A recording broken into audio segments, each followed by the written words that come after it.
എല്ലാവർക്കും നമസ്കാരം. ഇന്ന് നമുക്ക് വളരെ ടേസ്റ്റി ആയിട്ടുള്ള ഒരു നെയ്ച്ചോറിൻ്റെ റെസിപ്പി നോക്കാം. ഈ ഒരു നെയ്ച്ചോറ് ഞാൻ തയ്യാറാക്കി എടുക്കുന്നത് പ്രഷർ കുക്കറിലാണ്. അതുപോലെ തന്നെ ഇതിൽ യൂസ് ചെയ്തിരിക്കുന്ന അരി കൈമ അരിയാണ്, ബസ്മതി അരിയല്ല. അപ്പോൾ ബസ്മതി അരിയെക്കാട്ടിലും ടേസ്റ്റ് കൈമ അരിക്കാണ് നെയ്ച്ചോറൊക്കെ തയ്യാറാക്കി എടുക്കുമ്പോൾ. അപ്പോൾ ഈ ഒരു രീതിയിൽ നിങ്ങൾ ട്രൈ ചെയ്ത് നോക്കുകയാണെങ്കിൽ തമ്മിൽ ഒട്ടിപ്പിടിക്കാത്ത നല്ല പെർഫെക്റ്റ് ആയിട്ടുള്ള നെയ്ച്ചോറ് നമുക്ക് ഈസി ആയിട്ട് തയ്യാറാക്കി എടുക്കാനായിട്ട് പറ്റും.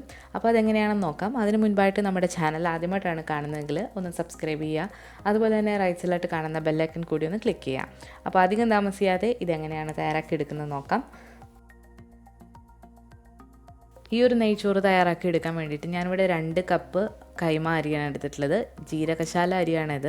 അപ്പോൾ ഇതുപോലെ ചെറിയ തരികളുള്ള അരിയാണ്. അപ്പോൾ അത് കടകളിൽ വാങ്ങാനായിട്ട് കിട്ടും. ഇതിന് നല്ലൊരു പ്രത്യേക ഒരു മണമാണ് ഈ ഒരു അരിക്ക്. അപ്പോൾ 240 ml 2 കപ്പിലാണ് ഞാൻ ഈ അരി അളന്ന് എടുത്തിട്ടുള്ളത്. അപ്പോൾ ഇത് നമുക്കൊരു പാത്രത്തിലേക്കൊന്ന് അളന്ന് കാണിച്ചു തരാം. അപ്പോൾ ഞാൻ എടുത്തിരിക്കുന്ന കപ്പ് ഇതാണ്. അപ്പോൾ നിങ്ങൾ ഏത് കപ്പാണോ എടുക്കുന്നത് അത് വെച്ചിട്ട് അരിയും വെള്ളവും അളക്കാനായിട്ട് ശ്രദ്ധിക്കുക. അപ്പോൾ ഇത് നമ്മൾ 2 കപ്പ് തികച്ചിട്ടാണ് ഈ ഒരു അരി എടുത്തിട്ടുള്ളത്. അപ്പോൾ ഈ ഒരു അരി വേവാനായിട്ട് ഇതിൻ്റെ വെള്ളം എന്ന് പറയുന്നത് 2 കപ്പ് അരിക്ക് 2 കപ്പിൻ്റെ ഇരട്ടി എത്രയാണ്? 4. അതിൽ നിന്നും 1 ഗ്ലാസ് കുറവ്, അതായത് 3 കപ്പ് വെള്ളമാണ് ഈ ഒരു അരി വേവാൻ വേണ്ടിയിട്ട് വേണ്ടത്. അപ്പോൾ എത്രയാണോ എടുക്കുന്നത് അതിൻ്റെ ഡബിൾ ചെയ്യുക, അതിൽ നിന്ന് 1 ഗ്ലാസ് കുറയ്ക്കുക. അപ്പോൾ അതാണ് എൻ്റെ അളവ്. ഇനി ഇതിലേക്ക് ഞാൻ കുറച്ച് കറിവേപ്പില, അതുപോലെ തന്നെ 3 പച്ചമുളക്, 1 സവാള, പിന്നെ ഒരു ചെറിയ ക്യാരറ്റ്, അപ്പോൾ ഇത്രയും എടുത്തിട്ടുണ്ട്. ഈ കറിവേപ്പിലയും പച്ചമുളകും ഈ ഒരു നെയ്ച്ചോറിന് പ്രത്യേക ഒരു ടേസ്റ്റ് കൊടുക്കും. അപ്പോൾ നിങ്ങൾ ചേർക്കുന്നില്ലെങ്കിൽ ചേർക്കണം എന്നില്ല, പക്ഷേ പ്രത്യേക ഒരു ടേസ്റ്റാണ്. ഇനി ഇതിലേക്ക് നമ്മൾ ചേർത്ത് കൊടുക്കുന്നത് ചെറിയ 3 വയനയില എടുത്തിട്ടുണ്ട്, അതായത് ബേ ലീഫ്. പിന്നെ ഇതുപോലെ ചെറിയ 3 പട്ടയുടെ കഷ്ണം എടുത്തിട്ടുണ്ട്. പിന്നെ ഒരു 6 ഗ്രാമ്പു എടുത്തിട്ടുണ്ട്. പിന്നെ ഒരു തക്കോലം, അതുപോലെ തന്നെ ഒരു 5 ഏലക്ക എടുത്തിട്ടുണ്ട്. അപ്പോൾ ഈ ഒരു മസാല എന്ന് പറയുന്നത് മീഡിയം മസാലയാണ്. നിങ്ങൾക്ക് ഒരുപാട് മസാല വേണമെങ്കിൽ കൂടുതൽ ചേർത്ത് കൊടുക്കാം. ഇനി ഒരു പ്രഷർ കുക്കറിലേക്ക് നമ്മൾ നെയ്ച്ചോറിൻ്റെ മെയിൻ ഇൻഗ്രീഡിയൻ്റ് ആയിട്ടുള്ളത് നെയ്യാണ്. അപ്പോൾ നമ്മൾ ആദ്യം ഒരു 2 ടേബിൾ സ്പൂൺ നെയ്യ് ഒഴിച്ചു കൊടുത്തിട്ടുണ്ട്. ഇനി ഇതിലേക്ക് ഞാൻ കുറച്ച് വെജിറ്റബിൾ ഓയിലാണ് ഒഴിച്ചു കൊടുക്കുന്നത്. വെളിച്ചെണ്ണയിലല്ല, നമ്മൾ വെജിറ്റബിൾ ഓയിലും ആണ് എക്സ്ട്രാ ചേർത്ത് കൊടുക്കേണ്ടത്. ഇനി എല്ലാം നിങ്ങൾക്ക് നെയ്യിൽ തന്നെ ചെയ്തെടുക്കാം, നെയ്യ് ഇഷ്ടമുള്ളവർക്ക്. 3 ടേബിൾ സ്പൂൺ എല്ലാം കൂടി ഒഴിച്ചു കൊടുത്തിട്ടുണ്ട്. ഇനി ഇതിലേക്ക് നമ്മൾ എടുത്ത് വെച്ചിരിക്കുന്ന ഈ ഒരു സ്പൈസസ് ഇട്ട് കൊടുക്കുകയാണ്. സ്പൈസ് നിങ്ങൾ കൂട്ടോ കുറയ്ക്കോ നിങ്ങളുടെ ടേസ്റ്റിനനുസരിച്ച് ചെയ്യാം. ഞാനിവിടെ ഒരു മീഡിയം ലെവലിലാണ് എടുത്തിട്ടുള്ളത്. അത്യാവശ്യം നല്ല ഫ്ലേവർ തന്നെ ഈ ഒരു നെയ്ച്ചോറിനുണ്ട്. അപ്പോൾ ഇതൊന്ന് മൂത്ത് വരുമ്പോഴത്തേക്ക് നമുക്ക് ബാക്കിയുള്ള ചേരുവകൾ ചേർത്ത് കൊടുക്കാം. അപ്പോൾ ഇതിലേക്ക് നമ്മളിനി ബാക്കി ഉള്ളത്, അതായത് 3 പച്ചമുളക്, ഞാനത് കീറാത്ത പച്ചമുളകാണ്, പച്ചമുളക് മുഴുവനായി ആയിട്ടുള്ളതാണ്. പിന്നെ ഒരു സവാള, അതുപോലെ തന്നെ കറിവേപ്പില. അപ്പോൾ ഇതുകൂടി ചേർത്ത് കൊടുത്തിട്ട് നന്നായിട്ടൊന്ന് വഴറ്റിയെടുക്കണം. ഇതിലേക്ക് ആവശ്യത്തിനുള്ള ഉപ്പ് കൂടി ഇട്ട് കൊടുക്കുകയാണെങ്കിൽ ഇത് പെട്ടെന്ന് തന്നെ വഴണ്ട് കിട്ടും. അപ്പോൾ ഈ ഒരു സമയത്ത് നമ്മൾ അരി കഴുകാനായിട്ട് നമ്മൾ ഈ സവാള വഴറ്റി കഴിഞ്ഞിട്ട് കഴുകിയാൽ മതി. കാരണം നേരത്തെ കഴുകി വെക്കുകയാണെങ്കിൽ അത് കുതിർന്നു പോകും. അപ്പോൾ അരി വളരെ ചെറുതായത് കാരണം പെട്ടെന്ന് തന്നെ ഇത് വെന്തും പോകും. അപ്പോൾ അരി ഞാനിവിടെ കഴുകി എടുത്തിട്ടുണ്ട്. ഇനി ഈ അരി നമ്മളിതിലേക്ക് ഇട്ട് കൊടുത്തിട്ട് നന്നായിട്ടൊന്ന് ഫ്രൈ ചെയ്തെടുക്കണം. തമ്മിലൊട്ടി പിടിക്കാതിരിക്കാനാണ് നമ്മൾ ഈ ഒരു അരി ഇതിലേക്ക് ഇട്ടിട്ട് ഫ്രൈ ചെയ്തെടുക്കുന്നത്.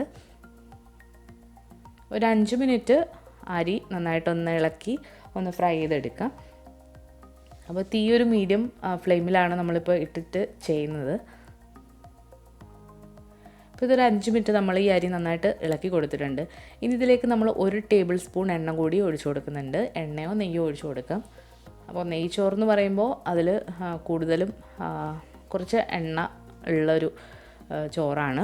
ഇനി ഇതിലേക്ക് നമ്മൾ വെള്ളമാണ് ചേർത്ത് കൊടുക്കുന്നത്. അപ്പോൾ ഞാൻ പറഞ്ഞ പോലെ 2 ഗ്ലാസ് അരിക്ക് 3 ഗ്ലാസ് വെള്ളമാണ് വെക്കുന്നത്. 2 ഗ്ലാസിൻ്റെ ഇരട്ടി 4 - 1, അപ്പോൾ അങ്ങനെയാണ് നമ്മൾ എടുത്തിട്ടുള്ളത്.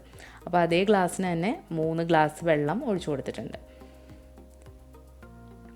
ബസ്മതി അരി ആണെങ്കിൽ നമ്മൾ ഇരട്ടി വെള്ളം വെച്ച് കൊടുക്കണം. ഇനി ഇതിലേക്ക് നമ്മൾ അരിഞ്ഞു വെച്ചിരിക്കുന്ന ക്യാരറ്റ് കൂടി ഇട്ട് കൊടുത്തിട്ടുണ്ട്. ക്യാരറ്റ് ഇട്ട് കൊടുക്കുമ്പോൾ നമ്മുടെ നെയ്ച്ചോറ് കാണാൻ നല്ലൊരു ഭംഗിയാണ്. ഇടയ്ക്ക് ഇങ്ങനെ ഓറഞ്ച് കളർ വരുന്നത്, അത് ഇഷ്ടമുണ്ടെങ്കിൽ മാത്രം ചേർത്ത് കൊടുത്താൽ മതി. ഇനി ഇതിലേക്ക് ബാക്കിയുള്ള ഉപ്പ് കൂടി ഇട്ട് കൊടുക്കുക. ഉപ്പ് കുറച്ച് മുന്നിട്ട് വയ്ക്കണം, അപ്പോഴാണ് ഈ ചോറ് വെന്ത് വരുമ്പോൾ കറക്റ്റായിട്ട് ഉപ്പ് കാണുക. അപ്പോൾ ഇത് നന്നായിട്ട് ഇളക്കി കൊടുത്തതിന് ശേഷം ഇനി നമുക്ക് അടച്ചു വെച്ചിട്ട് വേവിക്കാം. അപ്പോൾ ഇനി ഹൈ ഫ്ലെയിമിലിട്ട് ഒരു വിസിൽ, അതാണ് ഈ ഒരു കൈമ അരിയുടെ പരുവം. ബസ്മതി അരി ആണെങ്കിലും അതേപോലെ തന്നെയാണ്, ഒറ്റ വിസിൽ മതിയാകും. അപ്പോൾ നമ്മുടെ നെയ്ച്ചോറ് ഒരു വിസിൽ വന്നിട്ടുണ്ട്. തീ കൂട്ടി വെച്ചിട്ടാണ് ഒരു വിസിൽ. ഇനി ഇതിൻ്റെ പ്രഷറൊക്കെ പോയതിന് ശേഷം നമുക്കൊന്ന് തുറന്ന് നോക്കാം. അപ്പോൾ നമ്മുടെ അരിയൊക്കെ നന്നായിട്ട് വെന്ത് വന്നിട്ടുണ്ട്. നിങ്ങൾക്ക് കാണാം ഈ ഒരു അരി തമ്മിലൊട്ടി പിടിക്കാതെയാണ് കിടക്കുന്നത്. അപ്പോൾ ഇനി പ്രഷർ പോയിട്ട് ഉടനെ തന്നെ ഈ അരി നമുക്ക് മറ്റൊരു പാത്രത്തിലേക്ക് മാറ്റുകയാണെങ്കിൽ ഒന്നുകൂടെ നല്ല പെർഫെക്റ്റായിട്ട് കിട്ടും. അപ്പോൾ ഇത് നമ്മളെല്ലാം മറ്റൊരു പാത്രത്തിലേക്ക് മാറ്റി കൊടുക്കുകയാണ്. ഇനി ഈ ഒരു നെയ്ച്ചോറിലേക്ക് നമ്മൾ ഉള്ളി അതുപോലെ തന്നെ കാഷ്നട്ടും മുന്തിരിങ്ങയും കൂടി നെയ്യിൽ വറുത്തിട്ട് ഇട്ട് കൊടുക്കുന്നുണ്ട്. അപ്പോൾ അത് എല്ലാവർക്കും അറിയാവുന്നത് കാരണം ഞാനിതിൽ കാണിക്കുന്നില്ല. അപ്പോൾ അതെല്ലാവരും ആവശ്യമുണ്ടെങ്കിൽ ചെയ്ത് എടുക്കുക. അതില്ലെങ്കിലും ഈ ഒരു നെയ്ച്ചോറ് കഴിക്കാനായിട്ട് നല്ല ടേസ്റ്റാണ്. അപ്പോൾ ഈ കുക്കറിൻ്റെ താഴ്വശമൊന്നും കരിഞ്ഞു പിടിച്ചിട്ടില്ല, നല്ല പെർഫെക്റ്റായിട്ട് തന്നെ അരി വെന്ത് വന്നിട്ടുണ്ട്. അപ്പോൾ വളരെ ഈസിയാണ് ഈ ഒരു നെയ്ച്ചോറ് തയ്യാറാക്കി എടുക്കാനായിട്ട്. അപ്പോൾ എന്തായാലും ഇത് എല്ലാ കറികളുടെ കൂടെയും നല്ലൊരു കോമ്പിനേഷനാണ്. എല്ലാ നോൺ വെജും അതുപോലെ തന്നെ വെജിറ്റേറിയൻ ആയിട്ടുള്ളവർക്കും ട്രൈ ചെയ്യാൻ പറ്റിയ നല്ലൊരു റെസിപ്പിയാണ്. അതുപോലെ തന്നെ കുഞ്ഞു കുട്ടികൾക്കൊക്കെ ഇഷ്ടപ്പെടുന്ന ഒരു റൈസിൻ്റെ റെസിപ്പിയാണ്. എല്ലാവരും ട്രൈ ചെയ്ത് നോക്കിയിട്ട് നിങ്ങളുടെ ഫീഡ്ബാക്ക്സ് അറിയിക്കുക. ഈ വീഡിയോ ഇഷ്ടമായിട്ടുണ്ടെങ്കിൽ തീർച്ചയായിട്ടും ഒന്ന് ലൈക്ക് ചെയ്യുക. അതുപോലെ തന്നെ നിങ്ങളുടെ കമൻസൊക്കെ രേഖപ്പെടുത്തുക. അതുപോലെ പുതിയൊരു റെസിപ്പിയായിട്ട് വീണ്ടും വരാം.